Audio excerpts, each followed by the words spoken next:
आणि आपण श्वास नाही घेऊ शकलो तर 2-3 मिनिटात ती वेळ येऊ शकते.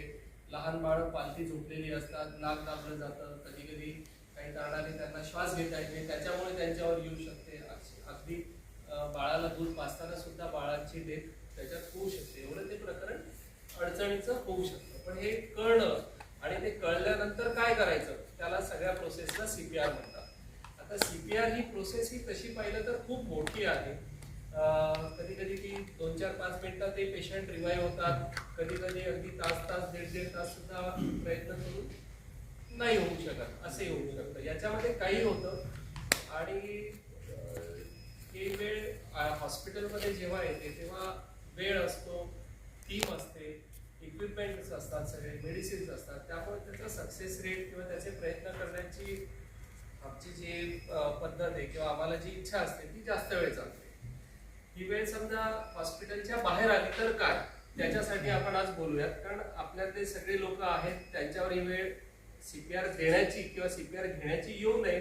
पण जसं मॅडम म्हणल्या तसं कधी ना कधी हल्ली ही प्रकरणं वाढायला लागली आहेत आणि लोक अशा अडचणीच्या परिस्थितीमध्ये वेगवेगळ्या ठिकाणी येतात, त्यांचे अनुभव असतात. काही वेळेला ते त्याच्यामधनं सक्सेसफुली बाहेर येतात, काही वेळेला त्यांचं दुर्दैव नाही होत आणि आकस्मिक निधन म्हणून आपण त्यांच्या बातम्या वाचतो.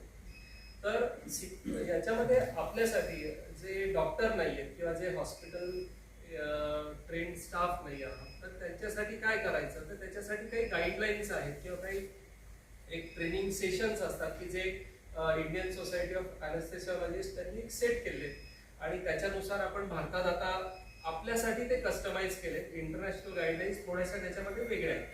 तर त्याच्यानुसार आपण हल्ली पेशंट्सला किंवा अशा परिस्थितीला आपण सामोरं जायला पाहिजे. तर त्याच्यात काही बेसिक गोष्टी असतात. ती बेसिक तत्व जर आपण समजून घेतली आणि त्या बेसिक तत्वानुसार आपण त्या व्यक्तीला मदत करण्यासाठी आपण काहीतरी प्रयत्न केले तर त्याच्यात आपण ऍटलिस्ट नीट काहीतरी प्रामाणिकपणे प्रयत्न केल्याचा एक त्याचा जो भाग असतो तो आपल्याला त्याच्यात यावा एवढंच त्याच्यामध्ये अभिप्रेत असतं. ही वेळ किती वेळ द्यावी, तर जेव्हा आपण ट्रीटमेंट सुरू करतो त्याच्यानंतर जवळचं कोणीतरी डॉक्टर किंवा ॲम्ब्युलन्स किंवा जवळचं हॉस्पिटल इथे आपण पोहोचू शकतो किंवा ते आपल्या जवळ येऊ शकतात आणि ते आपलं काम टेक ओव्हर करतात. कारण अल्टिमेटली ती लोक याच्यामध्ये ट्रेंड असतात.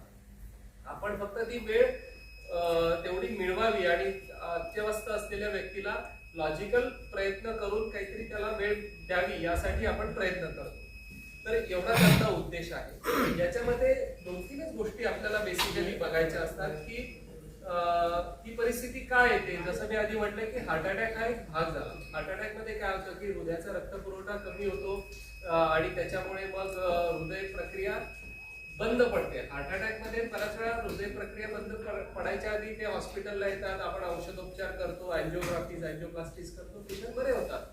काही जणांना एवढं नशीब नसतं आणि मग ते अत्यवस्थ होतात आणि त्यांचं हार्ट पूर्ण बंद होतं. हार्ट बंद झालं, पंपिंग बंद झालं की सगळ्यात पहिला अवयव जो डॅमेज होतो तो आपला ब्रेन असतो. ब्रेनला आपल्याकडे साधारणपणे 7 ते 10 मिनिटं असतात. त्याच्यामध्ये जर रक्तपुरवठा आपण देऊ नाही शकलो, तेवढा एस्टॅब्लिश नाही करू शकलो तर दर 3 मिनिटानंतर दर सेकंदाला ब्रेन सेल्स आपल्या मरायला लागतात, डेड होतात. आणि मग त्याच्यानंतर आपण एखाद्या पेशंटला रिवाईव्ह केलं, तो जिवंत जरी झाला तरी मग त्याला ब्रेन डेड असतात, ब्रेन डॅमेज झाले असतात, पॅरालिसिस झाले असतात, ब्रेन किंवा बेड रिडन झालेले असतात.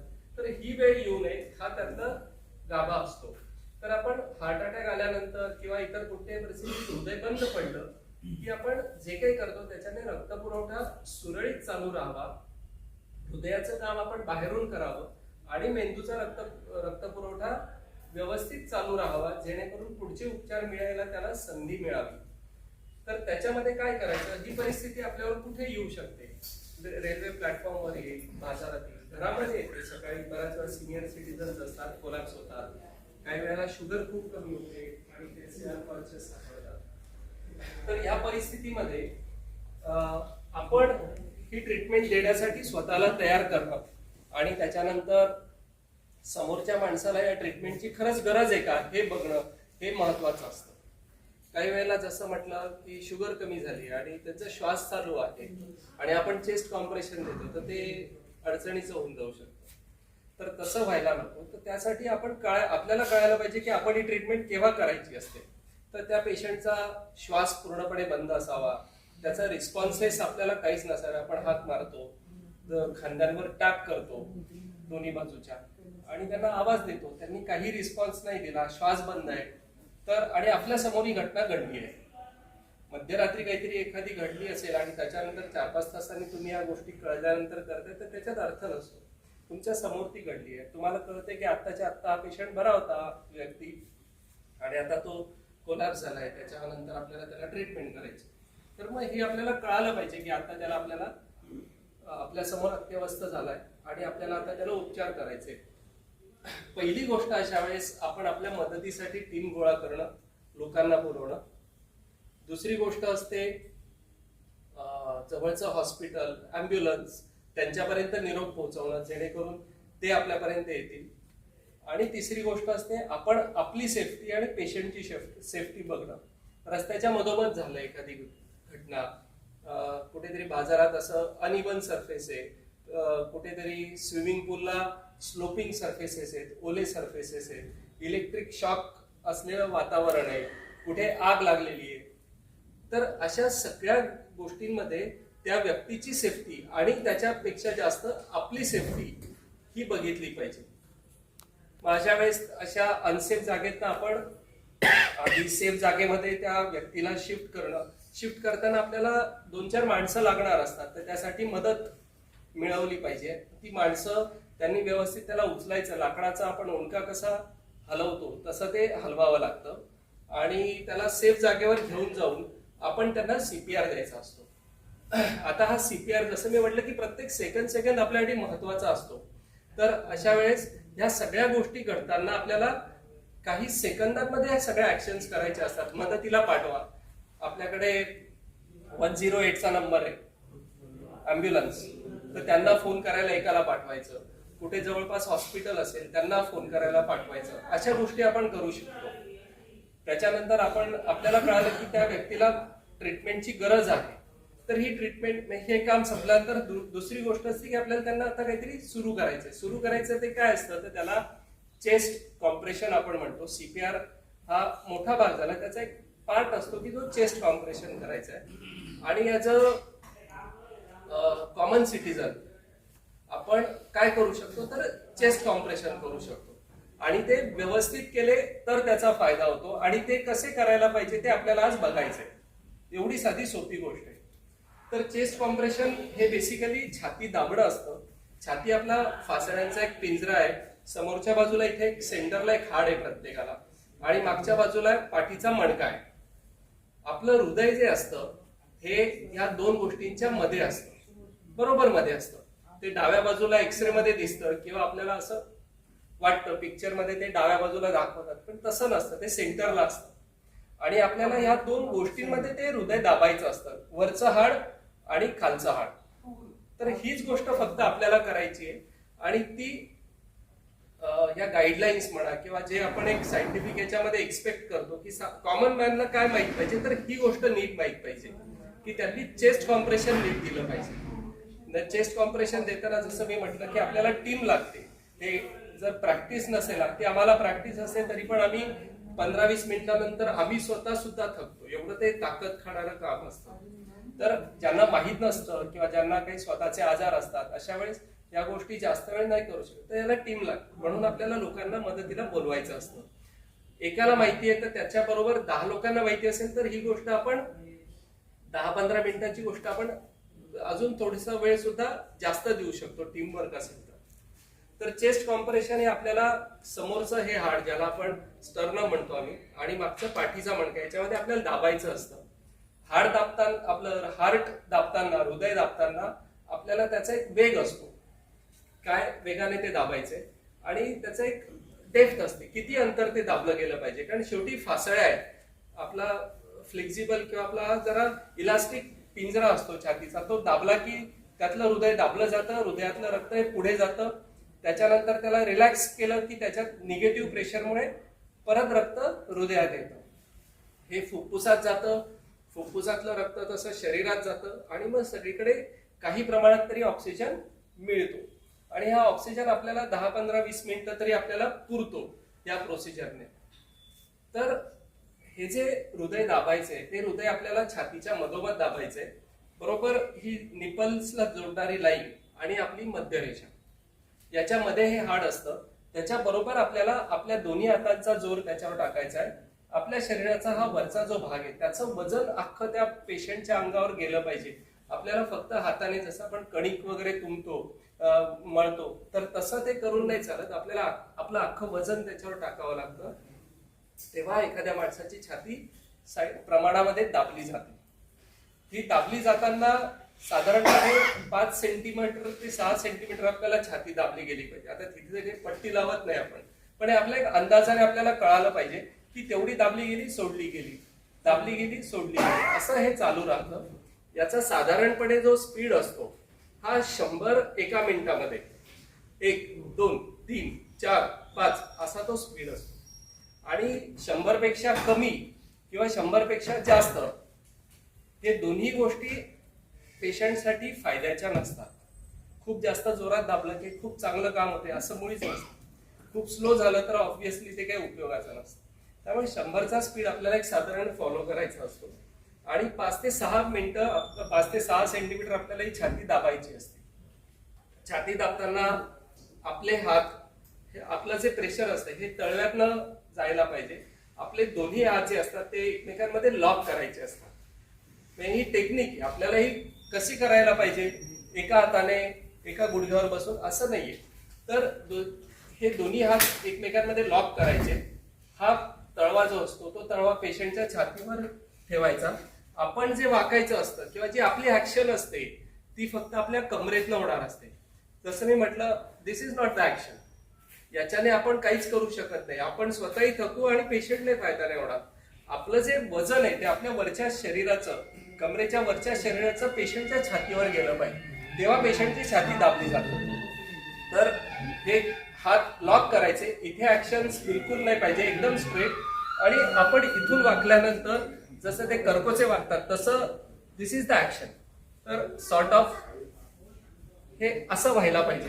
आपला फलक्रम जो आहे तो इथून व्हायला पाहिजे आणि आपली उंची पेशंटची त्या वेळेला त्याची जागा बेडवर आहे, जमिनीवर आहे, त्याप्रमाणे आपण स्वतःला ऍडजस्ट करायचं असतं. आपण जमिनीवर बसू शकतो, आपण बेडवर चढू शकतो. आपली उंची चांगली असेल तर आपण उभं राहून तळपाय उचलून सुद्धा हे करू शकतो. तर ही एवढी साधी सोपी प्रोसेस आहे. पेशंटच्या डाव्या बाजूला बसा किंवा उजव्या बाजूला बसा. पायामध्ये किंवा डोक्याच्या वर बसून नाही चालत. या दोन बाजूला बसूनच हे काम होऊ शकतं.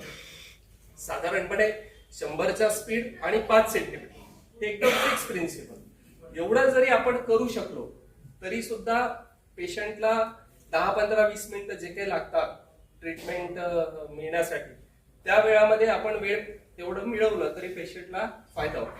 तर याच्यामध्ये काही गोष्टी असतात की ही आपण समजा एखाद्या ऑड ठिकाणी, म्हणजे आपण बाजारात आहोत किंवा असं आता या हॉलमध्ये आहोत, अशा ठिकाणी आपण घरामध्ये आहोत, तर तिथे आपण या गोष्टी करू शकतो.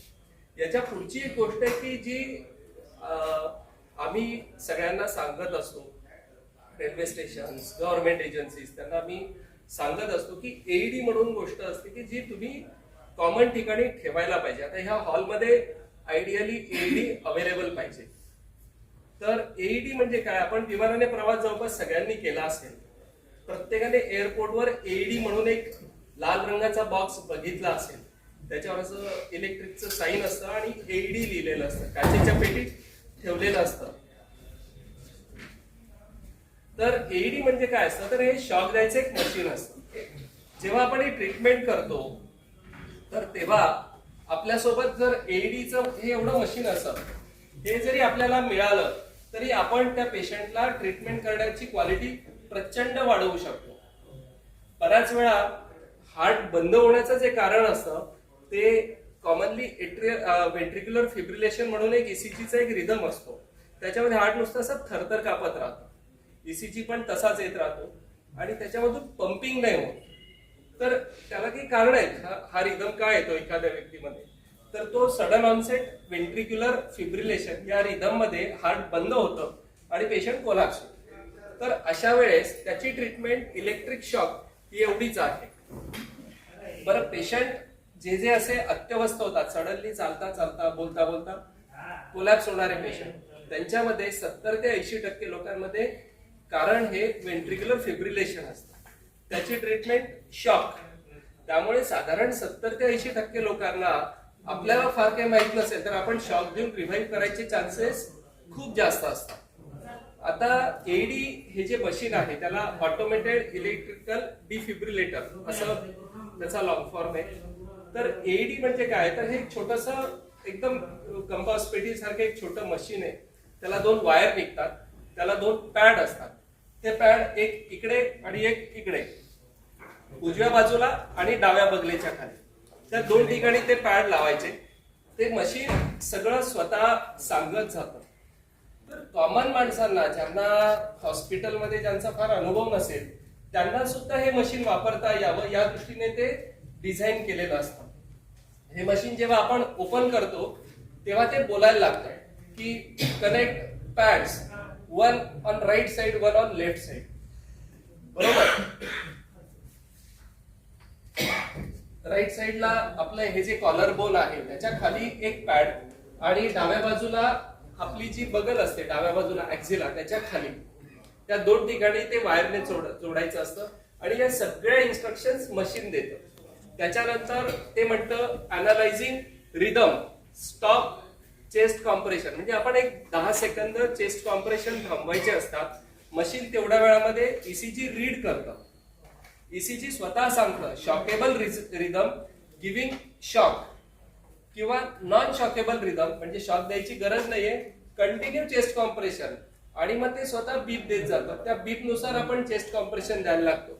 या गोष्टी एअरपोर्टवर अशाच्या तशा घडतात. एअरपोर्टवर हे खूप कॉमनली अवेलेबल असतं. आणि जेव्हा केव्हा एअरपोर्टवर सीपीआर द्यायची वेळ येते तेव्हा हे मशीन्स इझिली अवेलेबल होतात आणि त्याच्यानुसार सीपीआर दिले जातात. आणि एअरपोर्टवर सीपीआरचा रिव्हायवल रेट पण खूप चांगला आहे, कारण अवेलेबिलिटी असते. बऱ्याच वेळा हाय प्रोफाईल क्राऊड असतं, त्याच्यामुळे सगळ्या गोष्टी जरा जास्त प्रमाणात अवेलेबल असतात. त्याच्यानंतर शॉक दिल्यानंतर ते मशीन परत आपल्याला सांगतं की कंटिन्यू चेस्ट कॉम्प्रेशन. आता हे सगळं आपण कंटिन्यू करत राहायचं. साधारणपणे 3 मिनिटांचं एक सायकल असतं की 2 ते 3 मिनिटांनंतर आपण दुसऱ्या माणसाला किंवा दुसऱ्या साईडने करायचं असतं जर आपल्यामध्ये ताकद असेल. अदरवाईज दुसऱ्या माणसाला आपल्याला ते करायला सांगायचं असतं. याचं कारण एकच असतं की चेस्ट कॉम्प्रेशनची जी क्वालिटी आहे ती कोणत्याही क्षणाला कमी होता कामा नये. चेस्ट कॉम्प्रेशन हे मध्ये मध्ये कोणत्याही कारणासाठी थांबवले जाऊ नये, हे फार महत्वाचं असतं. चेस्ट कॉम्प्रेशनची क्वालिटी ही 100चा स्पीड आणि 5 ते 6 सेंटीमीटर याच्या व्यतिरिक्त काहीच नाहीये. इंटरप्शन्स कोणत्याही कारणासाठी आपण थकलो, साईड बदलतोय, दुसरा टेक ओव्हर करतोय, एईडी लावतोय, याच्यामध्ये 10 सेकंदापेक्षा जास्त वेळ थांबू नये. त्याच्यासाठी हे फार महत्वाचं असतं. तर सीपीआरची क्वालिटी किंवा चेस्ट कॉम्प्रेशनची क्वालिटी बघताना ह्या 2 गोष्टी फार सांभाळाव्या लागतात. आणि हे सगळं करत असताना शॉक द्यायचे मध्ये मध्ये दर 2 ते 3 मिनिटांनी. ते मशीन ऑटोमॅटिक सांगतच राहतं की 3 मिनिटं झाले, मला अनालाइज करू द्या ईसीजी, मला शॉक देऊ द्या किंवा शॉक नाही देऊ द्या. आणि ते त्याच्याप्रमाणे आपण काम करत जातो.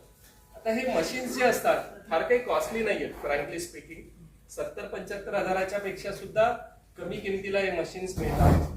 ज्या कॉमन पब्लिक स्पेसेस आहेत तिथे जर हे आपल्याला अवेलेबल व्हायला लागले, कारण अशा घटना खूप कॉमन आहेत, फक्त आपल्या कानावर त्या बऱ्याच वेळा तुरळक पडतात. पण अशा घटना जिथे जिथे घडतात, लग्न समारंभाचे मोठे मोठे हॉल जिथे 2-2, 3-3 हजारचं क्राऊड असतं, अशा ठिकाणी वर्षातनं 2-4 ठिकाणी तरी या गोष्टी घडतात. तर अशा ठिकाणी हे मशीन असलं पाहिजे. ही आम्ही बऱ्याच जणांना सांगत राहतो की ठेवा, घ्या आणि सांभाळा, कारण ते मशीन हे खूप लाईफ सेव्हरचं काम करतं. डॉक्टर नसले तरी ते अर्धा तास तुम्हाला चेस्ट कॉम्प्रेशन कंटिन्यू करायला मदत करतं. आणि एखाद्या माणसाचा रिव्हायवल रेट त्याच्यामुळे वाढतो की कदाचित पुढची ट्रीटमेंट यायच्या आधी पण तो रिव्हाइव्ह करू शकतो. जसं कोणतरी सांगितलं, मॅडमने सांगितलं तसं की त्यांना सीपीआर मिळाला आणि ते रिव्हाइव्ह झाले. तर याच्यातला जो एक आनंद असतो एखाद्या माणसाला रिव्हाइव्ह करण्याचा, तो अवर्णनीय असतो. आणि तो खरंच घेता आला तर प्रत्येकाने घ्यावा. तर त्याच्यासाठी एईडीचं मशीन आपल्याकडे असेल तर याचा सक्सेस रेट हा खूप वाढतो. त्यासाठी आम्ही स्ट्रेस करतो की एईडी घ्यावा. अदरवाईज एईडी नसेल आपल्या घरात किंवा इतर ठिकाणी आपल्याला दोनच गोष्टी बघायच्या आहेत की आपल्याला स्पीड आणि डेप्थ त्याची मेंटेन ठेवायची आहे आणि इंटरप्शन्स नको आहेत. ओके, कुणाला काही प्रश्न विचारायचे असेल तर आधी आपण प्रश्न विचारून घेऊ, त्याच्यानंतर आपण डेमॉन्स्ट्रेशनचं बघू. आता लाईट नाही आहेत, नाहीतर ते मॅनिक्विन्स वगैरे सगळ्याच्यावर आपण हँड्स ऑन ट्रेनिंग घेऊ शकतो. असे डाऊट्स असतात. सीपीआर देण्यासाठी लोकांना भीती वाटते की जर काही झालं आणि आपल्याला पकडलं तर, किंवा are we liable by law की तुम्ही काहीतरी केलं तर. There is something called as good Samaritan law, ज्याच्यात तुम्ही काहीतरी चांगलं तुमची जी इंटेंट होती ती चांगली होती आणि त्याच्यामुळे तुम्हाला ती इम्युनिटी मिळते त्याच्यात, की you will not be tried because you try to help. आणि असं बऱ्याचदा लीगल अँगल आहे तो ऍक्च्युली कॉमन पब्लिक पेक्षा थोडासा आम्ही लोक जास्त विचार करतो, पण आता थोडासा त्यातला एक लीगल अँगल आम्हाला जास्त त्रासदायक पण असतो कधी कधी. पण याच्यामध्ये कोणत्याही परिस्थितीत आपण जसं आता हल्ली आपण सगळीकडे बघतो की आपण सेल्फी घेण्यात, फोटो व्हिडिओ शूटिंग करण्यात जास्त आपण इंटरेस्टेड असतो रादर दॅन हेल्पिंग एनीबडी. आता हे कार्डियाक अरेस्टचं सिच्युएशन सोडून बाहेरच्या पण याच्यामध्ये आपण तेच बघतो की लोक मरणारा माणूस मारामारीमध्ये किंवा इतर कोणत्याही, we enjoy shooting and spreading the news than actually helping the people. आता त्याच्यात बरेच कंगोरे आहेत, पण जेव्हा सीपीआर सारखी द्यायची वेळ येते तेव्हा लोकांनी स्वतःहून पुढाकार घ्यावा आणि लोकांनी स्वतःहून सीपीआर द्यायला पुढे यावं. तर याच्यामध्ये आपल्या मनामध्ये कोणत्याही प्रकारची भीती राहू नये त्याच्यासाठीचं हे सॉर्ट ऑफ लिगल प्रोटेक्शन असतं आपल्याला, कोणालाही कोणत्याही व्यक्तीला. अशा वेळेस आपल्याला मेन म्हणजे पोलिसांची भीती वाटते की अरे पोलीस येतील त्यांना, कारण आता हॉस्पिटलमध्ये आपण गेलो तर हॉस्पिटल ऑफकोर्स जो कोणी पेशंटच्या बरोबर आलेला असतो त्याला त्याचं इन्फॉर्मेशन घेतात, पेशंट बद्दल किंवा ह्या सगळ्या सिच्युएशन बद्दल पोलिसांना कळवलं जातं. पोलीस आल्यानंतर पहिल्यांदा इन्व्हेस्टिगेशन किंवा पहिले प्रश्न त्या माणसाला विचारणार असतात ज्याने त्या व्यक्तीला अडचणीच्या परिस्थितीत असलेल्या व्यक्तीला हॉस्पिटलला पोहोचवलं. तर या सगळ्या परिस्थितीमध्ये आपल्याला सगळ्यात महत्वाची किंवा मोठी गोष्ट असते की आपल्याला पोलिसांची भीती वाटते. बऱ्याच वेळा आम्ही खूप वेळा फेस करतो की लोक कोऑपरेट नाही करत हॉस्पिटलमध्ये, किंवा ते आणतात आणि बाहेरच्या बाहेर निघून जातात. अशा बऱ्याच गोष्टी घडतात आणि फक्त पेशंट आतमध्ये येतो. तर असं करू नये, कारण बऱ्याच वेळा बऱ्याच महत्वाच्या गोष्टी ह्या त्या व्यक्तीकडनं मिळत असतात आणि त्या व्यक्तीला पोलीस किंवा कोणतीही यंत्रणा कोणत्याही प्रकारे कधीही त्रास देऊ शकत नाही, कोणत्याही गोष्टीमध्ये अडचणी करू शकत नाही, वारंवार इन्व्हेस्टिगेशन्सला बोलवू शकत नाही. या प्रकारचं एक प्रोटेक्शन सॉर्ट ऑफ आपल्याकडे सिस्टीम मध्ये आजही आहे. पण लोक ह्या सगळ्या भीती किंवा याच्यासारख्या काही गोष्टी असतात की अरे अनोळखी माणूस आहे, त्याला काय आजार असतील माहित नाही, कोण आहे काय माहित नाही. तर ह्या सगळ्या गोष्टी ज्या आपल्या मनात असंख्य प्रश्न असतात, त्या प्रश्नांमुळे येणाऱ्या ज्या भीती असतात त्या आपण बाजूला ठेवाव्या आणि अशा व्यक्तीला वाचवण्याचा प्रयत्न करावा आणि आपण त्याच्यामध्ये पुढे यावं. हे त्याच्यामधलं बेसिकली बॅकग्राऊंड असतं. आणि आपण पुढे यावं, आपण प्रॉपर चेस्ट कॉम्प्रेशन सुरू करावे, प्रॉपर चेस्ट कॉम्प्रेशन कंटिन्यू करावे, लोकांची मदत घेऊन त्या व्यक्तीला काही काळ तरी आपण चेस्ट कॉम्प्रेशन द्यावे, जेणेकरून पुढची ट्रीटमेंट अवेलेबल झाली तर त्याचा सर्व्हायव्हल चान्सेस वाढतात. आणि छोटी छोटी कारणं असतात ज्याच्याने पेशंट अरेस्टमध्ये जातात आणि ते रिवाईव्ह होऊन ते पुढचं आयुष्य नॉर्मल जगू शकतात, हातपाय हलवत आणि व्यवस्थित कामाला जाऊन. असे खूप उदाहरणं असतात. तर यांच्यामध्ये आपला एक वाटा असतो, हा खरंच खारीचा नसतो, हा मोठा वाटा असतो चेस्ट कॉम्प्रेशन हा. तर तो आपण देण्यासाठी पुढाकार घ्यावा हे त्याच्यामध्ये अभिप्रेत आहे. आणि लोकांनी घरामध्ये ओळखीची लोक, आजूबाजूला अनोळखीची लोक, जर आपल्याला माहिती असेल तर आपण पुढे जावं आणि आपण द्यावं, हा त्याच्यामधला उद्देश आहे. त्याच्यासाठी आम्ही लोकांना ट्रेनिंग देत असतो किंवा दाखवत राहतो की हे असं केलं पाहिजे. दुसरी गोष्ट की हे आज शिकल्यानंतर याची सॉर्ट ऑफ उजळणी व्हावी किंवा आपण त्याच्याबद्दल रिपिटेशन्स व्हावे हे अपेक्षित असतं. आज शिकलो की आपण 10-20 वर्षांनी जेव्हा वापरायची एखाद्या वेळेस वेळ येईल त्यावेळेला आपण ते देऊ शकू असं नसतं. त्यामुळे ते रिपीटेड आपल्याला शिकावं लागतं. अगदी आम्हाला सुद्धा त्याचं लायसन्स असतं हे या कोर्सचं. ते लायसन्स दर 2 ते 3 वर्षांनी आम्हाला रिन्यू करत बसावं लागतं आणि प्रत्येक वेळेस आम्हाला 0 लेवल पासून लास्ट सगळं आम्हाला करावं लागतं. म्हणजे मागचं लायसन्स होतं म्हणून यावेळेस फक्त परीक्षा द्या आणि पास व्हा असं नसतं. 0 लेवलची केस पण आम्हाला शिकावी लागते परत, आणि लास्ट लेवलचं ग्रुप ऍक्शन जी असते ती पण आम्हाला डेमॉन्स्ट्रेट करावी लागते, तेव्हाच आम्हाला लायसन्स मिळतं. म्हणजे ती प्रोसेस किंवा हे लायसन्स देण्याची प्रोसेस सुद्धा तेवढी स्ट्रिक्ट असते. पण ऍज अ कॉमन सिटीजन आपण ही गोष्ट एक 2-3 वर्षात नाही पण काही 4-5 वर्षातनं तरी एकदा तरी आपल्या डोळ्यासमोरून आपल्या हाताखालून घालत राहिलं पाहिजे. आणि रोटरी सारख्या याच्यातनं आपले रोटरी मेंबर्स, त्यांच्या फॅमिलीज, त्यांचे फ्रेंड्स यांच्यासाठी पण आपण ह्या गोष्टी अरेंज करून त्याचं जास्तीत जास्त लोकांना नॉलेज मिळावं, त्याचं ज्ञान मिळावं, त्याचे स्किल्स त्यांना दिसावे, त्यांच्या हाताखालून जावे, तर त्याचा फायदा तेव्हाच होईल. अदरवाईज जेव्हा एखाद्याला वेळ येते तेव्हा आजूबाजूचे आहेत पण त्यांना जर ह्याचं ज्ञान नसेल किंवा सायंटिफिकली ते देऊ नाही शकले तर सर्व्हाइव्ह होणारा माणूस सुद्धा सर्व्हाइव्ह होत नाही, एवढा त्याच्यामध्ये फरक पडतो. त्यामुळे ते व्यवस्थित द्यायची एक गोष्ट असते जी आपण सगळ्यांना शिकवावी. भारतातल्या प्रत्येक व्यक्तीला साधारणपणे 15-16 वर्षाच्या वरच्या CPR देता आला पाहिजे, हे सॉर्ट ऑफ आपण टार्गेट घेऊन चाललोय. कधीतरी ते लेवलला आपण पोहोचू, विकसित होऊ त्यावेळेला, पण त्या लेवल पर्यंत आपण पोहोचलो आहे त्याचा हा एक छोटासा भाग आहे. तर बेसिकली तसं आज सांगितलं तसं एक म्हणजे रेट, आणि दुसरं म्हणजे डेप्थ, तिसरं म्हणजे नो इंटरप्शन. ह्या 3 गोष्टी आपण फॉलो करायच्या आहेत. आपली सेफ्टी, पेशंटची safety, team work, emergency phone numbers, आणि इमर्जन्सी फोन नंबर पोहोचवण्यासाठी आपली व्यवस्था. या 5 गोष्टी जर आपण फॉलो केल्या तर आपण ज्याला खरंच गरज आहे आणि जो खरंच अत्यवस्थ होऊन आपल्या समोर कोलॅप्स झालेला आहे अशा माणसाला आपण 100% रिवाईव्ह करू शकतो. आणि त्याची अशा घटना आपल्या आजूबाजूला भरपूर आहेत. आपल्याला असं वाटतं की असं काही होत नसेल, हॉस्पिटलवालेच हे करत असतील, असं काही नाहीये. रस्त्यामध्ये केळ भाजी विकणारे लोक, कधी शाळेतनं जाणाऱ्या लोकांनी सुद्धा असं कधीतरी दिलेलं आहे, बघितलंय, शिकले आणि म्हणून दिलंय आणि म्हणून त्या व्यक्ती सर्व्हाइव्ह झाल्यात. अशा सुद्धा घटना भारतामध्ये आपल्या आजूबाजूला महाराष्ट्रात सगळीकडे आजही भरपूर संख्येने उपलब्ध आहेत. त्यामुळे आपण तर सुशिक्षित आहोत, आपण तर या गोष्टी जास्त चांगल्या प्रकारे शिकू शकतो आणि जास्त चांगल्या प्रकारे आपण सगळ्या समाजात आपण पसरवू शकतो. तुमच्याकडे जर काही तसं कधी कोणाला वाटलं की आपल्याला या सोसायटीत करायचंय व आम्ही राहतो त्या सोसायटीत, अवश्य आम्हाला बोलवा, आम्ही येऊन तिथे शिकवू. साधारणपणे 1 ते 1.5 तासाचं ते सेशन असतं आणि त्याच्यामध्ये सगळ्यांना मी हँड्स ऑन द्यायचा प्रयत्न करतो. तुम्हाला कोणाला याबाबत काही प्रश्न विचारायचे असतील तर तुम्ही विचारू शकता.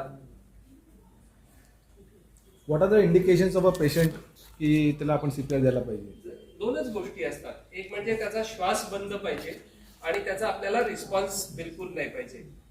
याच्यामध्ये नाडी बघणे हा एक प्रकार असतो की पेशंटचे पल्सेशन, नाडी म्हणजे पल्सेशन चालू पाहिजे, पण ती गोष्ट आपण इंडियन सिनारिओ मध्ये तेवढी प्रायमरीली नाही कन्सिडर करत. कारण बऱ्याच वेळा आपल्याला आपली नाडी पेशंटची चालू आहे असं वाटतं किंवा पेशंटची नाडी त्यावेळेला आपण बघत नाही. दुसरी गोष्ट असते की कधी कधी आपण ते करताना जो काही थोडाफार रक्तपुरवठा चालू असेल, लास्ट काही बीट्स असेल, तर आपण ते प्रेशर देऊन ते पण बंद करतो. म्हणजे तो न होणारा डॅमेज आपण आपल्याकडनं करतो आणि वेळ जातो. या 3-4 गोष्टींसाठी नाडी सोडली तर पेशंटला जर दोन्ही खांद्यांवर टॅप केला आपण आणि त्याने व्यवस्थित जोरात टॅप करायचा, आवाज द्यायचा काका, काकू, मावशी म्हणून, आणि डोळे उघडा, हात हलवा, श्वास घ्या, काय झालं विचारा, तर त्या गोष्टीला रिस्पॉन्स नाहीये. त्याचं छातीचा पिंजरा वर खाली होत नाहीये हे आपल्याला दिसतं. आपण आडवं झोपून जर असं बघितलं तर छाती वर खाली होते, पोट हालू दे, पोटाकडे बघायचं नसतं, पोटाची हालचाली श्वास म्हणून धरली जात नाही. छातीचा पिंजरा हा हॉरिझॉन्टल लाईन मध्ये वर येतोय तर खाली जातोय हे बघितलं, आणि त्याच्यात जर हालचाल नसेल, ते आपण नाकासमोर असं धरतो वगैरे तसं काही करायचं नसतं. 2च गोष्टी असतात की इथे टॅप करा आणि छातीचा पिंजरा बघा. 2 गोष्टी घडत नसतील आणि आपल्या समोर हा माणूस व्यवस्थित होता आणि 2-3 सेकंदात ही गोष्ट आली, या 2 गोष्टी फक्त बघा. दोन्ही गोष्टी आपल्यासाठी वाईट असतील की नो रिस्पॉन्सेस, नो ब्रिदिंग, पेशंटला CPR लागणार, चेस्ट कॉम्प्रेशन्स. तर चेस्ट कॉम्प्रेशन मग अशा पेशंटला सेफ जागेत आधी घेऊन जा, त्याला शॉक लागलाय, कुठे काही इतर काही गोष्टी आहेत, ऍक्सिडेंट झालेला आहे, रस्त्याच्या मधोमध आहोत, आपण बाजारामध्ये आहोत, अर्ध फुटपाथवर आहोत, अर्धे खाली आहोत, तर या सगळ्या गोष्टी आपण त्याला फ्लॅट सरफेसवर जिथे कोणतेही पुढचं ऍक्सिडेंट होण्यासारखी सिच्युएशन होणार नाही तर त्याच्यावर आपलाही ऍक्सिडेंट होऊ शकतो. तर या सगळ्या गोष्टी सेफली कशा करता येतील त्या बघा, हँडल करा. 10 ते 15 सेकंदात पुढचं सगळ्या गोष्टी करून टीम अरेंज करून फोन करून चेस्ट कॉम्प्रेशन सुरू करा. स्पीडमध्ये या 2 गोष्टी आपण याच्यामध्ये आपण हँड्स ऑन ट्रेनिंग त्याच्यावर करूयात. तुम्हालाही त्याचा एक अंदाज येईल. याच्यावर जेवढं हे सोपं वाटतं तेवढं रिअल लाईफ सिनारिओमध्ये सोपं 100% नसतं. ओके. आणि स्पीड असणार आहे अप टू 100 पर मिनिट आणि डेप्थ असणार आहे 5 सेंटीमीटर. 5 सेंटीमीटर ते आतमध्ये जायला पाहिजे. ठीक आहे. तर एक्झॅक्टली कसं करायचं मी तुम्हाला एकदा दाखवते.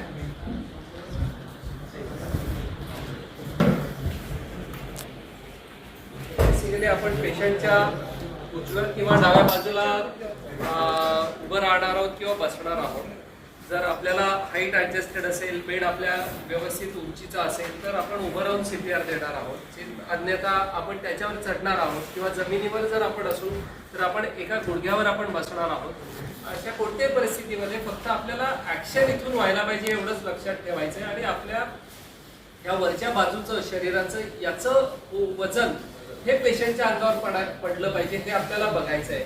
फक्त आपल्याला हाताने नाही करायचंय, आपल्याला ही ऍक्शन करायची. तर बेसिकली हात लॉक करायचे, सरळ ठेवायचे, त्याच्या अंगावर झुकायचंय, सोडायचंय, रिकॉईल व्हायला पाहिजे. पूर्ण चेस्ट परत नॉर्मलला आली पाहिजे. आपण दाबून ठेवायची नाहीये. प्रत्येक वेळेस 3, 4, 5, 6 हे 5 ते 6 सेंटीमीटर. तर याच्यामध्ये असं आहे की हे 5 ते 6 सेंटीमीटर दाबलंच जातं. ते त्याच्या मागे जो एक पंधरा येतो त्याला टच होतोच आणि तिथे आपण थांबतो. शरीरामध्ये आपल्याला तसं नाही कळत. काही जणांची चेस्ट मोठी असते, काही छोटी असते. तर तेव्हा आपल्याला हे अंदाजाने 5 ते 6 सेंटीमीटर कळतात. याच्यामध्ये कसा तो ब्लॉकच तिथे ठेवलेला आहे. त्या तुम्हाला तेवढं करायचंच आहे आणि त्याच्यापेक्षा जास्त ते करू देणार नसते. त्यामुळे इथे हे सोपं असतं. हा आवाज आला की तिथे आपल्याला एक फील येतो मॅनिक्विन मध्ये. दिस इज द ऍक्शन. आणि एवढंच करायचंय, बाकी खरंच काही करायचं नाहीये आणि हे करत राहायचंय. एका मिनिटात 100 वेळा असं तुम्हाला झेपेल तर 2 मिनिटं. त्याच्यानंतर दुसऱ्या माणसाला सांगायचं कारण 2 मिनिटं पण आपण ठीक असते. जास्त असेल ते 100 मिनिटं 100चा स्पीड ठेवायचा. 2 मिनिटं 2 मिनिटं 3 मिनिटं 4 मिनिटं साधारण 3 मिनिटांनी आपण चेंज ओव्हर करतो. पण नाही. किती पण प्रेशर दिलं तरी काही नाही. तुम्ही म्हणता बरकड्या कारण बरकडी ही तशी थिन लाईन असते आणि सर्व is a very hard board. त्याला कट करायला सॉ लागतो बायपास करताना. म्हणजे करवत लागते इट्स दॅट स्ट्रॉंग. किती पण प्रेशर आपण जास्ती दिलं तरी काय होत होतं. तेव्हा जर तुमचा प्रेशर जास्त जरी झाला but if it is in the correct place acceptable. 5 ते 6 सेंटीमीटर पेक्षा जास्त प्रेशर जर तुम्ही दाबणार असाल तर तुम्ही ऑर्गन डॅमेज 100% करणार आहात. म्हणून 5 ते 6 सेंटीमीटर आहे की त्याच्यापेक्षा जास्त आपले इलास्टिक असतात फासड्या. हा जॉईंट जो असतो हा इलास्टिक असतो. आपल्या प्रत्येक श्वासासोबत हे सगळे बोन्स एक्सपांड होतात आणि परत ते कोलॅप्स होतात. तर ही मुवमेंट नॅचरली किती आपल्याला ऍज अ ह्युमन चेस्ट किती आहे तर ती 5 ते 6 सेंटीमीटर पर्यंत अलाउड आहे.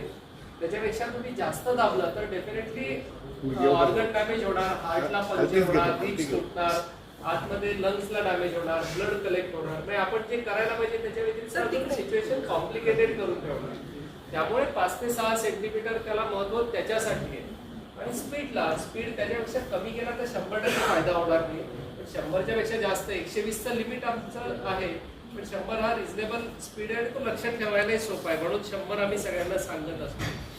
8 लोकांची 100च्या पेक्षा जास्त दिला तरी फायदा नाही. असं हे लूज केलं तर असं होतच नाही. Not do it properly. Only if you keep wrist elbow आणि शोल्डर हे सगळे टाईट ठेवले आणि तुमची movement if you are doing from कमरेतून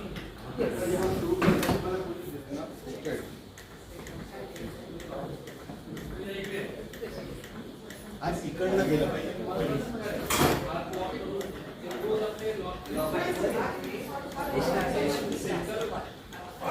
गॅसवरून करताना